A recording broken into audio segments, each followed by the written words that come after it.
So this is day 2, but it's not day 2. This is us just still having the same conversation. We're just picking up where we left off in the break so that you are experiencing it like last week to this week. This is Erin, direct services supervisor.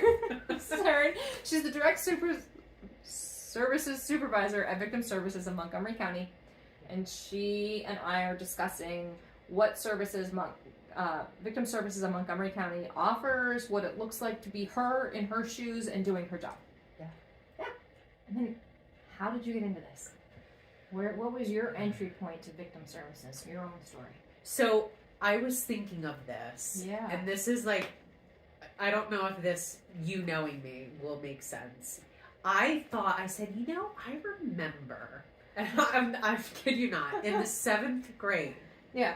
Okay, 7th grade, we had to do like a project where you like interview a classmate's parent about their job.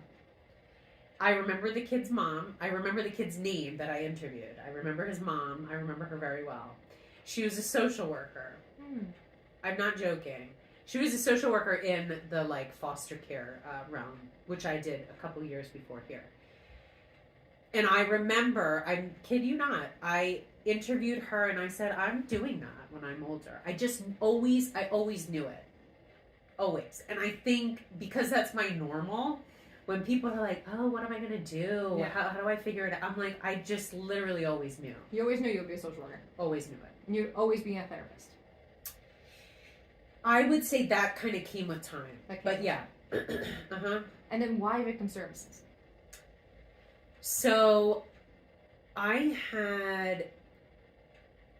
did some work with foster care. I knew it wasn't for me. It just felt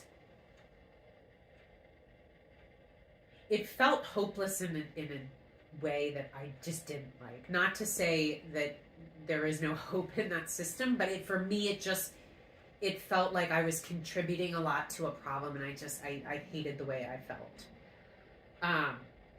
So I think what got me here is like I had my own interaction with a Philadelphia victim service agency, and I was like enthralled by this world and these services and this support. And I thought I would like to see if that would work for me. And I can't remember the time frame, but I will tell you a job came up probably within, I don't know, maybe a few months after my own just experience there. And I applied for it and I came here. And I started as an advocate and then just kind of like I learned what I liked, got great experience, went back to school, and the rest is history. Okay. Yeah. Thank you for sharing. Mm-hmm. I appreciate that. Yeah.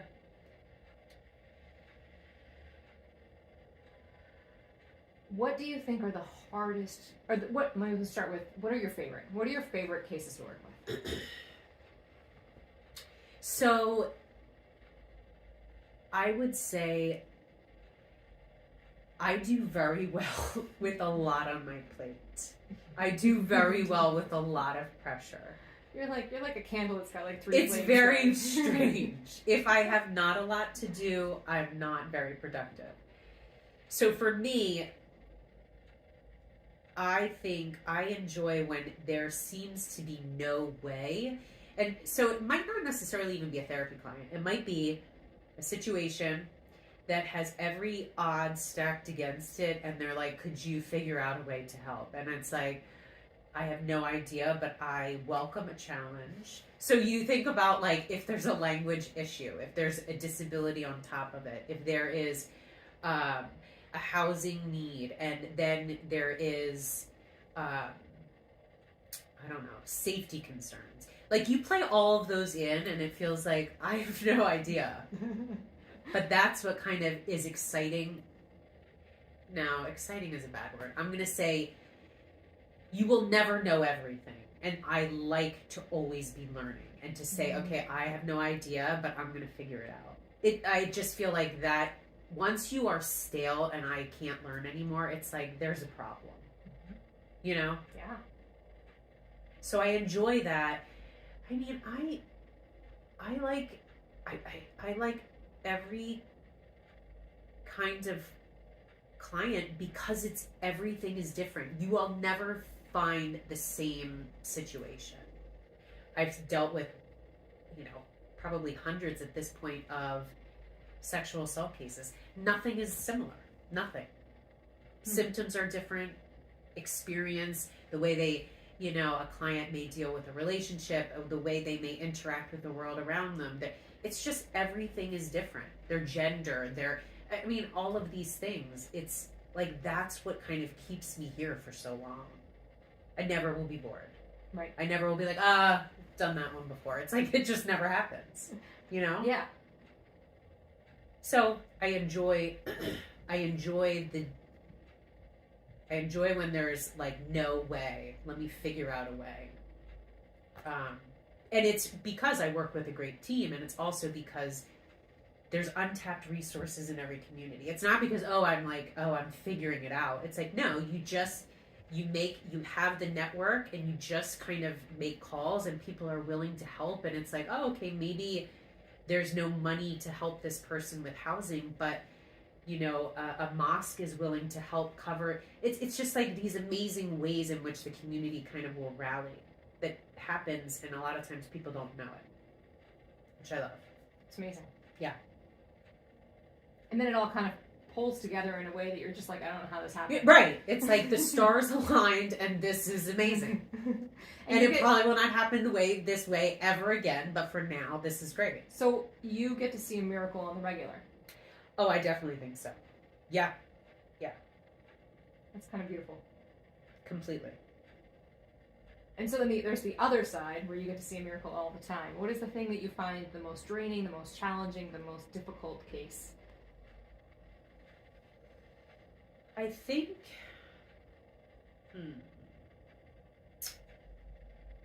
So, whenever there is a response from the criminal justice world that is not what a client is hoping for, it feels... I can't, there's not even a word that can kind of properly describe it. It's just like this profound feeling of hopelessness, because there's nothing that I can do. I can't change this decision not to make an arrest, this not guilty verdict, this we don't have enough, so sorry, but thank you for reporting. Like, there's nothing that will make that easier. But it's the job of us to be professional, to provide support, emotional support through that, and resource and option. So you have a job to do, but it still feels, we're still human. And it's like, oh, great. So this horrendous thing happened, and there's no outcome that's good justice-wise for you. And that feels terrible. It's like, so what are we doing? That's what it feels like sometimes. And do the advocates struggle with that a lot? I think I think people have if you're not in this work, I think you see television and you think a crime happens, oh, someone's arrested. It's like, it's just couldn't be further from the truth. It takes a lot for someone to be arrested. It takes a lot of evidence. And for sexual assault, there's usually not a lot of evidence, because it's not done often in a crowd of witnesses, right? It's so, like, it makes it very difficult. And we're still using the antiquated from the 1800s, what were you wearing? There's all kinds of victim shaming and victim blaming that makes you want to scream. And so you wonder, I don't, but it makes sense why it's the least reported crime. It makes sense why the number of arrests is so infrequent. It's right because of all of these other factors, safety, embarrassment, all of these things. So when someone finally has the courage to make a report and there's still nothing, it just feels terrible. And then the other case I think of too is like when there is a grief loss, like of a homicide, it can be the most powerful work you do, but I also think it's the mere heaviness of it is unlike anything else. Because I cannot bring your loved one back. I can witness grief with you, and that is powerful, but it's profoundly just heavy because these people have lost the most important person in their life, and it's heavy. I mean, heavy. Yeah. And then the justice system does not make it easy. I mean, because if we were in France, you're guilty until proven innocent. Like, that's how France does it. Oh, wow. The last I heard. Okay. Right, from high school training, right? Okay. You were guilty until you were proven innocent. Mm-hmm. Here in the U.S., we just assume you didn't do it. Yeah. Until we prove that you did. And so the onus turns to the person who's bringing the claim forward to prove it. And you could have snagged your skirt on the bushes. Mm-hmm. Like, how do you prove that that's what happened? Right. And there's this great example that's like, it really applies to sexual assault, right? It's this like example of, if you were to be robbed, right? Someone robs you of your wallet or something. It's like, you don't get asked the questions of like, well, what were you wearing during the robbery? Like, are you sure that you were robbed? Like, it seems insane.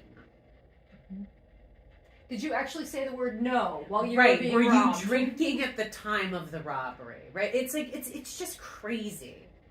But somehow, sexual assault is this thing that victims have to prove. Mm-hmm. It's like, why don't we just start with, and there's a campaign which I think is fantastic, start with believing. Just, okay, I believe you. Tell me, how can I help? What do you need? Like, just that. It's like, you don't have to prove that my house was burglarized. I don't have to make a case. Police just say, oh, okay, it was burglarized. Let me take some notes. But I was raped. Okay, well, tell me. Let me see your phone. Let me look at all this stuff. It's just, there's a place for investigation. I get it. But it's like glaringly different. Yeah. And would you say that's the one that systemically bothers you the most? I mean, you could say that. Yeah. Like, systemically, the way that we handle rape and sexual assault in the nation is antiquated and backwards. Yeah. Horrific. Yeah. Now, as the direct services supervisor... Good job.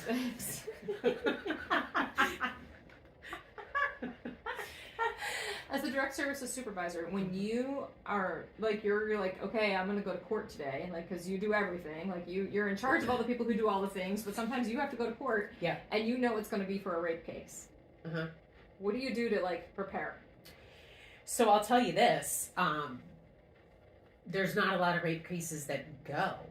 Mm-hmm. So, but if we're going to go with that example, I would say, I've been doing this long enough that I figured out how to balance my own feelings. Like, it takes a long time, I think, for anybody. I know the role that I have to play. I know the importance. And the reason why I say it's an important role is because I've heard from survivors who've contacted years later, right? Could be from services from me, but it could be services from just victim services or other advocates here. And they remember every detail. And so, like, that stays in my mind. Like, a victim will remember what a judge said 12 years ago. Word for word, a victim will remember that. A victim will remember what a police officer said to them 8 years ago. They'll remember what an advocate, what a therapist said. So that sticks with me of, like, whenever, if it's like I'm stressed, I'm overwhelmed, I'm like, you have a very important job to do. You're going to be a part of this person's story, and so You got one chance to do it, and you've got to do it well.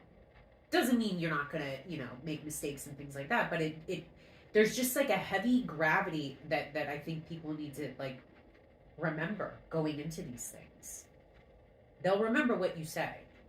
Do you want to be on the side of healing, or do you want to be on the side of like blaming that other people or systems or family have contributed to? Like, no, I don't want to do that at all. Right. So there's a putting you on the shelf kind of like, this might be Yeah. hard for me, this might really suck, this might be a really bad day, Yeah. but I'm just going to put me up over here from now. Yep. And all of my garbage and all of my baggage and all of my luggage and all of the stuff I'm carrying, I'm just going to put on the shelf for now. Yeah. And I'm a blank slate that is complete support for this individual. Right. And then at night, when it's all over, I will go unpack all of that and realize that my stuff has to come off the shelf again. Yeah. I'm a full human being. I have emotions from today. Sure. I might have to cry it out. Totally. Yes. I might have to put myself in a bath. Yeah. Yeah. Uh-huh. I might have to go read a stupid book. Yeah. But these are the things I'm going to go do as a choice. Totally. And I think, I know it's like physically taxing on your body just to sit. It sounds insane. It's true.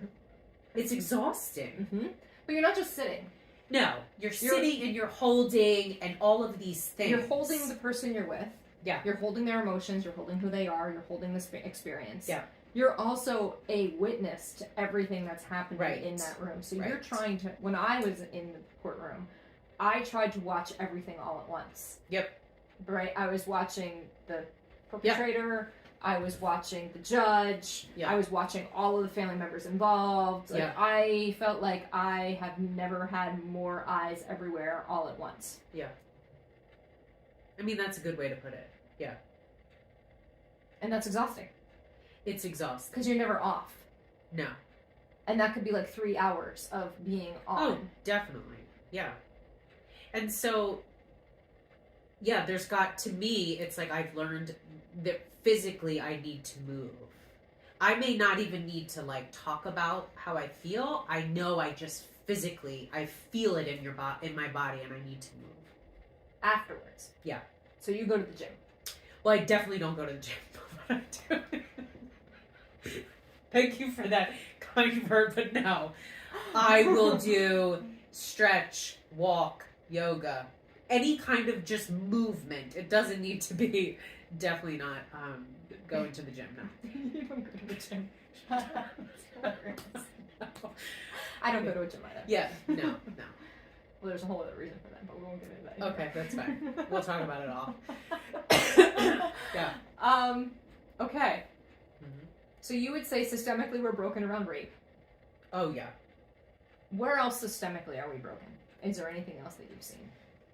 I mean, how much time do we have? I mean, I think how much time do we have? I think one other thing that comes to mind is like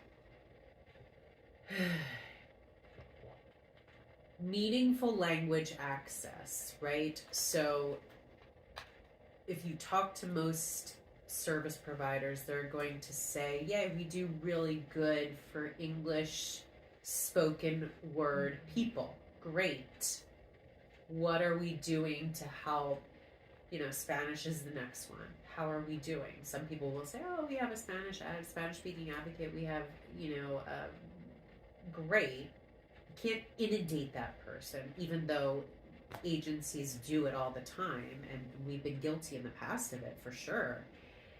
But then you think, how will you handle someone who's deaf or hard of hearing? Do you have access to ASL interpreters? If that's what, the preferred method of communication is. Sometimes it's not. Do you have access to provide someone that maybe Arabic speaking? Like, that piece of, like, access, because guess what? English speakers are not the only victims of crime. I'm not, it's not breaking news, but that's how we treat it. And I think there's so many people that don't have access to services that they should because they don't speak English, which is insane to me. Right. Even just literature. Like, you don't I get a subpoena in not my native language. I mean, that itself, it's like, how does a person know they have to go somewhere, that someone was arrested? That, like, you just like start with the very basics, and people are already lost in a system that is like has its own issues. It's already broken. Yeah. Our system's broken. And then you think of therapy resources.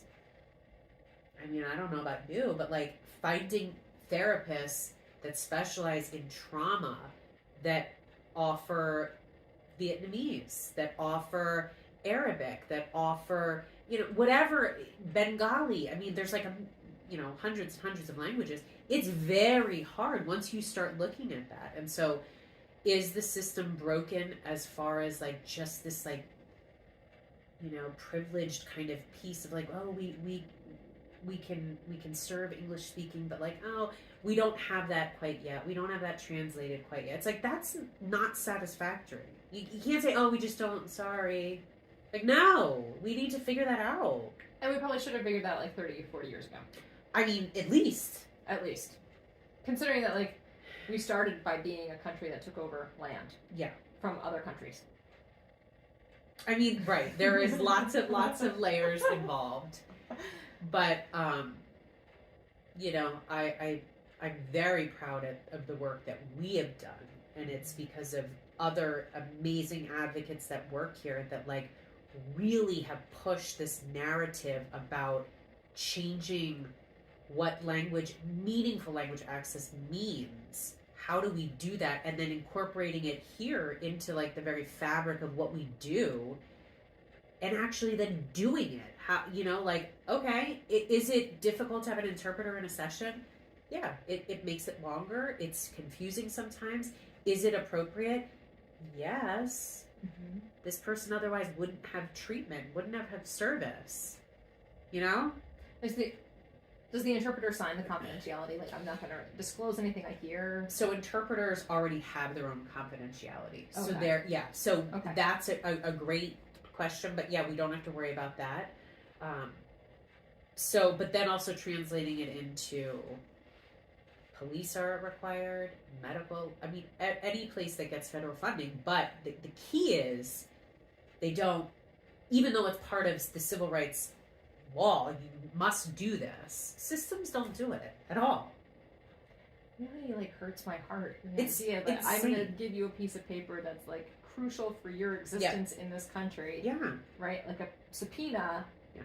And it's not a language you can understand. Correct. And it's also an assumption that you can even speak the language that you talk. Exactly. You can read the language that you speak. Yeah. Because there are a number of people who speak a language but cannot read. Yeah.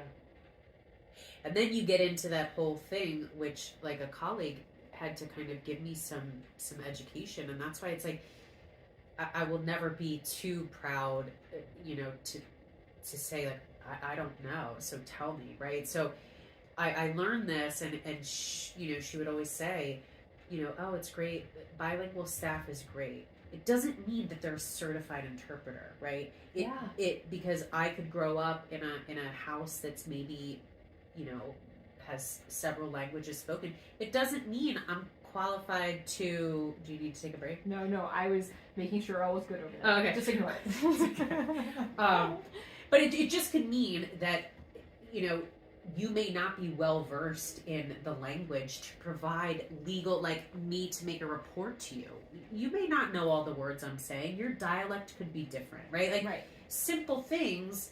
And I may not want to disclose everything to you because, hey, we're from a small community and you are not an interpreter, so you don't have the confidentiality. You're just somebody that works at the police department, but we live in the same neighborhood. I'm not going to share with you. I'll say, yeah, that my house was robbed. I'm not saying that I was raped either, because you know me, you know my family. Like, there's all of these layers where it's like, out of convenience, there's so many survivors that are being screwed, that aren't given, resource, opportunity, access. It's just horrible. I don't know how we got here, but this is where we are. We got here in the conversation because I asked you what systemically is a problem. Yeah. And so you're sharing with me your frustrations. Yeah. that you love making miracles happen. I do. Well, But yes. it's an uphill battle because there are huge systemic problems. Totally. Mm-hmm. Yeah. Yeah. Yeah. And then I guess the last question I have, is there anything else that you really want people to know?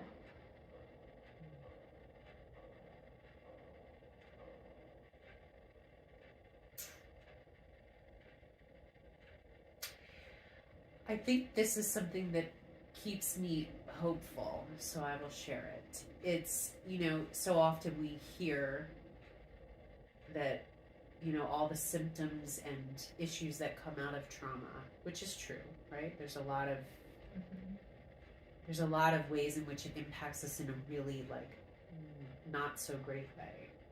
Physically, emotionally, right? Like there's all of the spheres. All of the stuff. Every sphere. Like the ability to be intimate in the future. Like even if it's a burglary can cause that, right? Like it can cause emotional stuff. It can cause the inability to leave the house. Like right. It can cause lots of impact. Yeah. But I think what we forget to say that is just not, if not more important, is there is the ability to heal from trauma. Yes. There is that ability. And that, I think, we can talk all day about symptoms and all of the terrible ways in which it's impacted me. Yeah, there's a space and a time for that. But what's hopeful is research says you can heal from trauma. Yeah, right? Your brain is elastic and can bounce back. Yeah. And if you're in community and in relationship, that's the greatest starting point. And so that's why I value being here. It's a privilege to be here, because if I could just offer someone witness community relationship, that's great. Yeah, great and beautiful. And thank you. Thank you. Yeah. So if at any point anybody who's listening feels that you have been hurt in some way, right? Like you've been the victim of a burglary, you've been the victim of a rape, you've been a victim of any kind of crime. Like even if you were in a domestic violence relationship, if you reach out to your victim services of your county, they can direct you to the place to go if it's not them. We do it every day. Yeah. People call here all the time. Yep. Yes, and 24 hours a day. Anyone can call. Someone will always answer. Yeah. Yeah. And then we, I know that Victim Services in Montgomery County and even Delaware County will send somebody to the hospital to be present with you and if you need a rape kit completed. Yep. Or if you just want medical check after it, you don't want to do the kit, we could still be there. In fact, they won't do one without you there. Is that correct? So our hospitals will call us. So the reason that, we're empowerment based all about clients, but the nurses will just call us. The reason they don't ask a client, do you want victim services to come out, is because sometimes it's 2-3 in the morning and a victim is like, oh, don't bother them, right? It's we don't even want that. Let us come, and if we get there and a client's like, no, okay, we can leave information. I just don't want someone to feel guilty and be like, oh. It's let us just come to let everyone. Just show up. Yeah, that's it. Yep. And I love that mentality of show up. That's it. Just show up. Yeah. All you have to say is, I need help. Yep. This is bigger than I am. I need help. Yep. And I think that's really hard in our society. There's something I thought about a lot while I was here, and I've been thinking, and I remember writing a whole paper. There was a paper I wrote that basically said, here, especially in Pennsylvania, but along the East Coast of the United States, we have this colonial spirit.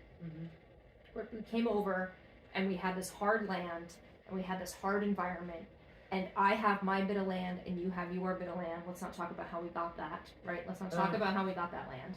But I have this bit of land and you have your bit of land, and I know you have your own problems. I can't ask you for help because you've already got your own stuff going on. And we've been brought up in this nation to not ask for help. We have all these sayings: pull yourself up by your own bootstraps. Yeah. Never let them see you sweat. Yeah. Right? You have your own row to hoe, Yeah. right? Self-help. Self-help is like the biggest thing in like every bookstore. It's like, oh, just like Help yourself. Do it yourself. Do it yourself. Yeah. Like a Mhm. DIY, right? Yeah, totally.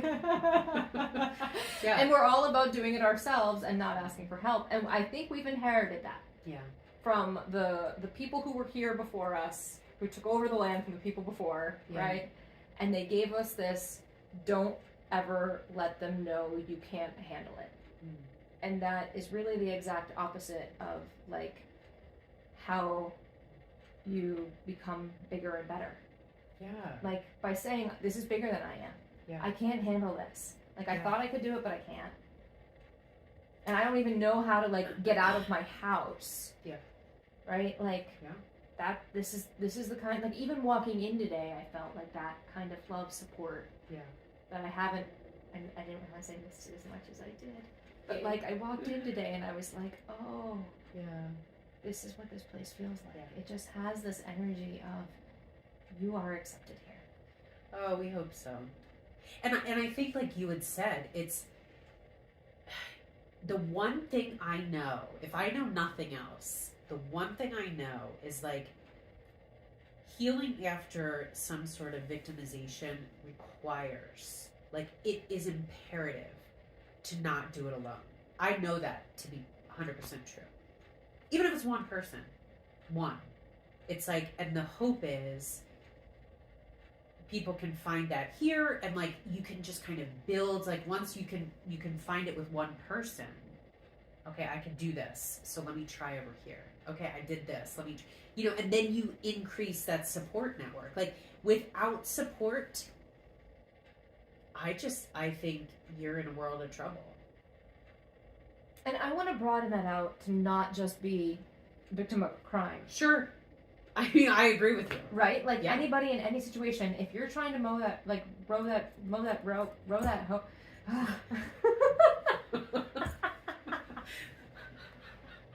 You're trying to hoe that row on your own. Yeah. Right? Like you're like, whatever this is, I'm gonna do this on my own. If you have like decided that it's all on you to figure it out. Yep. There's only so much strength in a day. Yeah. Yeah. I mean, we could talk on it for hours about that. It's like there's so much to say, and so much strength it actually takes to request help, to request support. Mm-hmm. Because it's embedded in the culture of like strength is just keeping it in. Yep. Swallow it down. No, it couldn't be further from the truth.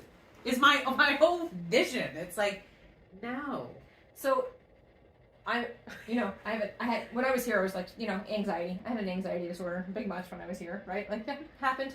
And then on top of that, I went out of here and went and worked someplace else. And my supervisor there was like, we have mandatory required it wasn't self-help, but it was like self-care or it something. was self-care Fridays. Self-care, mandatory self-care Fridays. Okay. So she had a yoga instructor come in. Uh-huh. Right? Yeah. And we all had to go. Yeah. And she made me go. Uh-huh. And so I went. Yeah. And she's like, Kim, you're the only one who actually has all of your work done. So there's no reason that you can't go. And I was like, the reason I'm the only one who has my work done is because I take Fridays and it gets all done. If you take 2 hours out of my Friday and you force me to go to this self-care Friday, then it won't all be done, right? So I was like, but I went because she told me to, and I was calling it mandated yoga. Right. She knows I was calling it mandated yoga. I got in there, and she had us do some pose, which I did. Yeah. And she told me to breathe into my hips. Uh-huh. I don't know if you've ever breathed into your hips. Yes. Uh-huh. Intentionally, you breathe into your hips. For those of you who are listening, it's like you take your breath and you intentionally imagine your breath going down into your hips. Uh-huh. I wound up a puddle on my yoga mat. Like I was bawling my eyes out. I couldn't breathe, because I've taken it all and shoved it down for so long that's where it all wound up. Yeah. Because that's where it's a bowl and it holds. Yep. Right? And so if you just take all your emotions and keep shoving them and you act like they're not there, that's where they wind up. They wind up in your hips. Yeah. And so if you intentionally put a stretch in your hips and you breathe into it and you start crying, or you feel totally emotional, it's because this is the gift society has handed to you. Yeah. Yeah. And what a great, it's like such a beautiful, like, as you're saying it, I can envision that is like a perfect example of the way our body is like connected to every other part of who we are. Right. Stress, our own trauma, whatever it may be. It's like, it's in there. Yeah. It's in there. It's in there. It's all in there. Well, there's a book, The Body Keeps the Score. Yeah. The body keeps the score. Yeah, absolutely. Yeah. Yay. And boom.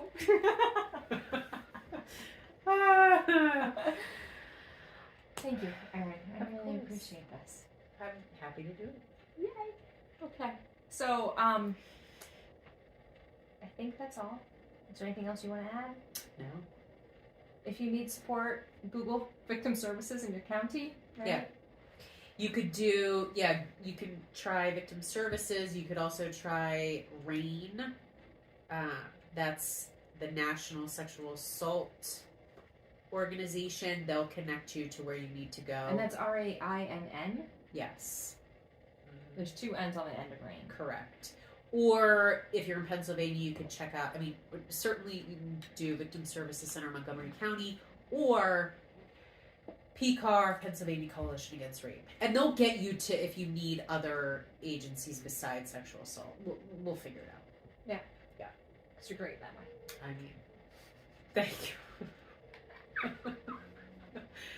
All right. Thanks. Thanks. We're cutting off now. Bye. Bye.